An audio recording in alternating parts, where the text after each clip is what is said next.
Welcome to the Stay Ready Real Estate Podcast, your action plan for real estate success. Here, we stay ready. Staying ready is being mindful of time and actively doing the things on a daily basis so we stay prepared for the opportunities that come our way.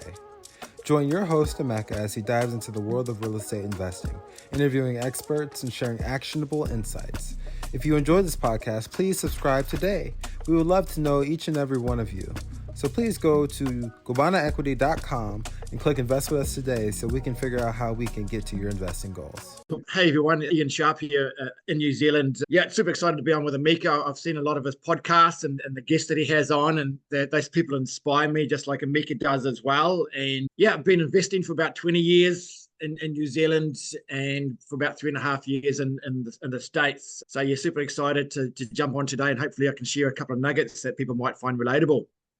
No, cool. So you've been investing there for 20 years, you said. So where did it all start? Well, it started with my first job when I was, 17 years old, and I looked at the people I was working with and what they were doing in regards to their holidays, where they lived, their cars, and everything else, and it didn't excite me. So I started reading books about, mindset and all that kind of thing, but I didn't know of a vehicle to get myself going, especially starting out. I didn't have much money either. So I kept reading books, but I sort of parked it for a little while. I got involved in, night clubbing and everything else. So I parked, my financial future and the personal growth thing for quite a few years. Yeah. So I look back and think, gosh, if coulda, shoulda, woulda, but the best time to start is yesterday. The next best time to start is today.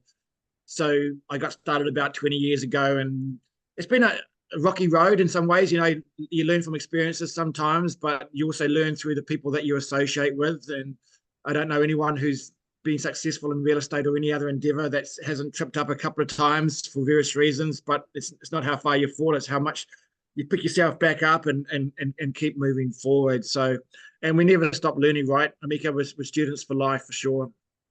No, that's great. So what was your first investment? Yeah, my first investment was buying a property I knew nothing about, didn't go to the council to find out anything about it. And I shouldn't have bought it. Fortunately, my girlfriend at the time was a real estate salesperson, so she was able to sell it for me quite quickly, but it was a nightmare. And that probably would have put a lot of people off, but I thought, I just got to keep going. I've got to dust myself off. I've got to get smart and go from there. And fortunately, she had a listing where someone was trying to do a flip, but they needed to sell it quite quickly because they didn't have the funds to settle. She probably shouldn't have told me that. So I put in a fair offer and I purchased it. And after my first marriage, I pretty much lost everything. I had 40 grand to my name, just about turning 40. And the house I bought it for 200K, 20% deposit. I went and cleaned it myself, did the gardens and all that kind of stuff, and rented it out and went from there. And I didn't do anything for a few years. I thought, you know what, I'm an investor now, and my retirement's taken care of. I still had a lot to learn, of course. But then I met my wife, and we were talking about getting married and starting a family. And I thought, I've got to get back into the investing side. What am I going to do? I hardly know anybody. Most of my friends aren't investors. They're happy to pay off their mortgage for 30 years and do the same thing every year, right? And it's like, I want more than that. I want to continue to do volunteer work, not just in New Zealand, but overseas.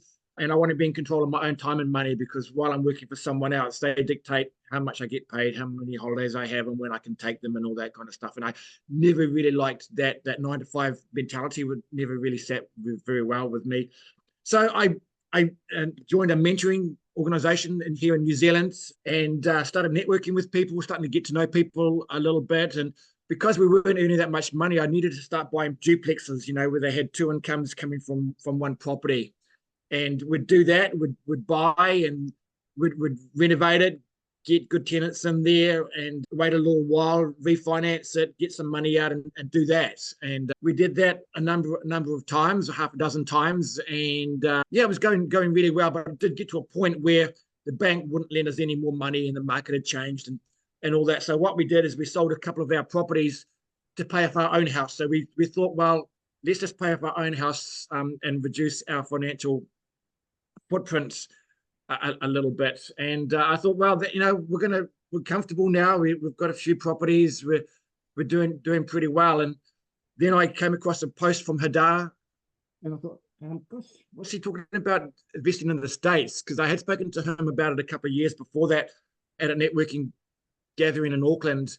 And here he is investing in America. So I rang him up and said, hey, man, haven't spoken to you for a while, how's life, etc.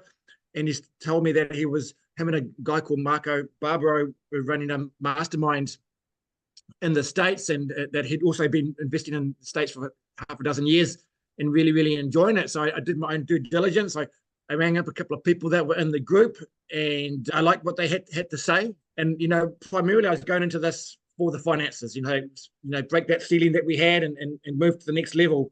But very quickly, it became about the people. It became about building those relationships, getting to understand people's life and their history and what they were doing. And I found so many similarities in it. Hey, it's not about the McMansions and the big cars and all that, but hey, if you want them, that's cool. But it's more about having life choices, being able to travel. Like, I'm from England originally. If someone gets sick in England, I can jump on a plane and I can be there within 24 hours or so. Having those life choices, because we only get one shot at this, Emeka. There's no coming back for an encore. We've got to make the most of it as well. Yeah, so I've just really enjoyed building relationships in the last 3.5 years. I've been in the MIH community. I'm involved in a couple of LP deals in Oklahoma and in Kansas City. And I wouldn't be investing in the States on my own. So just having that security and that wisdom and that experience with the people in the States, and that the ethics that they have as well, makes me sleep well at night, knowing that everything has been done really, really well. No, I love that. And it sounds like, your connections and networking with people has been one of the most beneficial things for you. So whenever you did that first deal, most people, as you said, they would probably run away because how bad the deal was, as you're saying. So what was the mindset behind, you said you stopped for a couple of years. So what made you want to keep going into real estate? Well, for me, it seemed like the best vehicle for what we could do. I love anything to do with leverage. Like, we have leverage all around us. Like, I'm sitting on a seat right now, just like you. That seat is leverage, right? Because otherwise we're going to have to stand. So we use leverage every day. Our cars are leveraged to take us from A to B, etc. And often our whys need to be bigger than ourselves for us to move forward with anything. And for me, it was with my wife and my son. It's like, I want to be able to provide for them and not have someone else dictate our holidays, where we go, for where we live, what car we drive, and everything else. I just wanted freedom for our family. And I just felt that burn come alive that I had as a 17-year-old when I first started work. But the burn was bigger because it wasn't just about me anymore. So I think having a huge why and something that's bigger than yourself is really important, whatever your endeavor is, because otherwise we'll tend to just stick with the status quo. It's like, hey, my friends are, I drive a similar car to my friends, we've got a similar house, we go on holidays, similar, whatever. It's like being in a warm bath, right? It's like, it's comfortable and all that kind of thing. So you want to tell a little bit about what your portfolio is? Yeah, so currently we've got some duplexes in Auckland, which is New Zealand's biggest city. We've got a land bank property next to some shops with a nice big backyard that we could develop in the future. And I'm involved in a couple of, like I said earlier, a couple of LP deals in Kansas City and Oklahoma. So moving forward, with the relationships that I've built and the degree of knowledge that I've picked up, and again, you never stop learning, really keen to get into some more joint venture deals with people, ones that we keep for our kids and that kind of things, smaller ones, 10 to 20, 30 unit deals that will generational wealth for our families. That's really where I'm at. But yes, for me, primarily it's the relationships, and everything else will take care of itself. If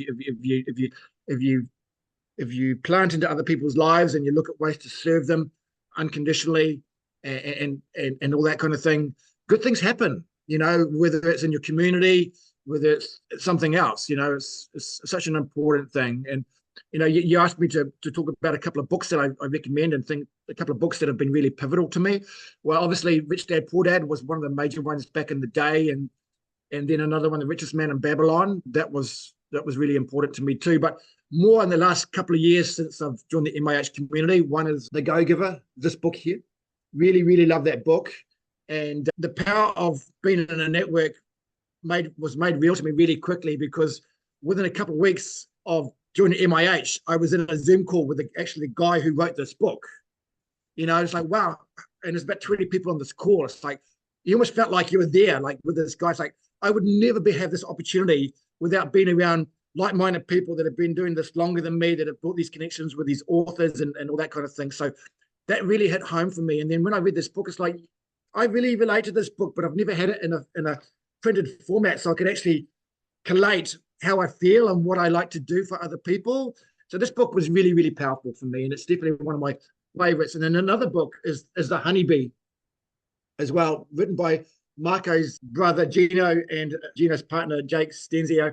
And I love parables. You know, it's one thing to read a book and it's got bullet points and all that, but when you actually read a parable, it takes you on a journey, and you get immersed in it and everything else. And it's a bit like Richest Man in Babylon. I really relate to that kind of format.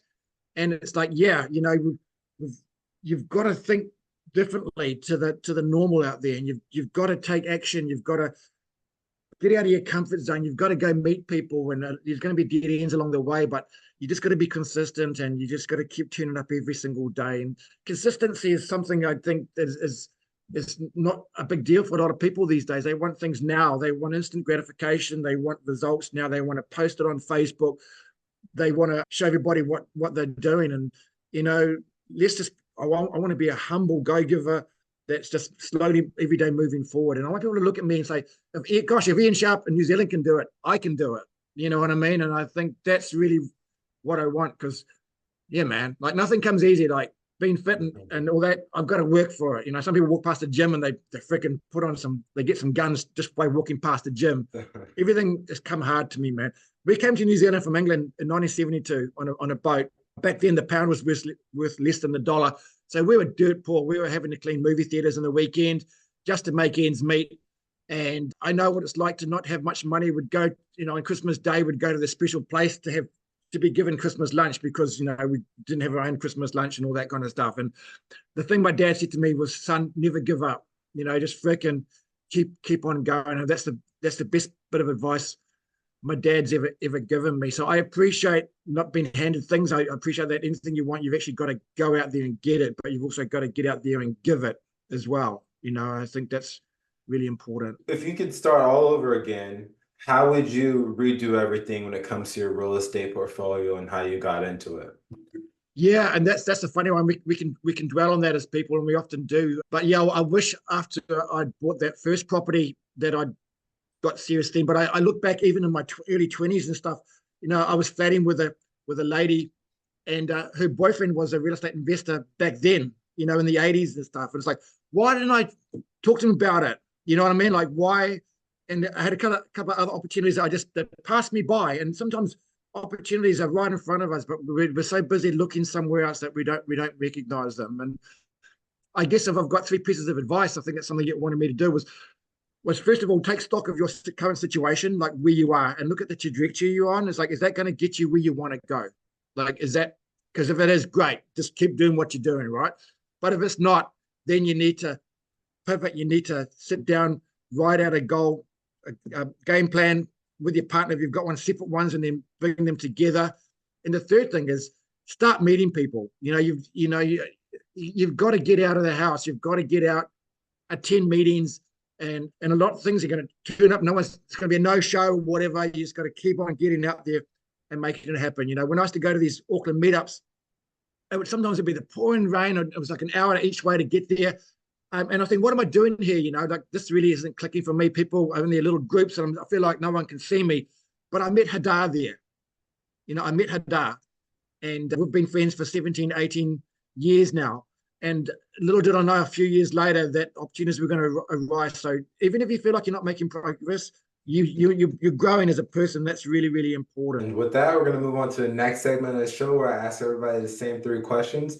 So you answered the first one. You know, what are the 2 books you would recommend the aspiring investor to read, which was The Go-Giver and The Honeybee.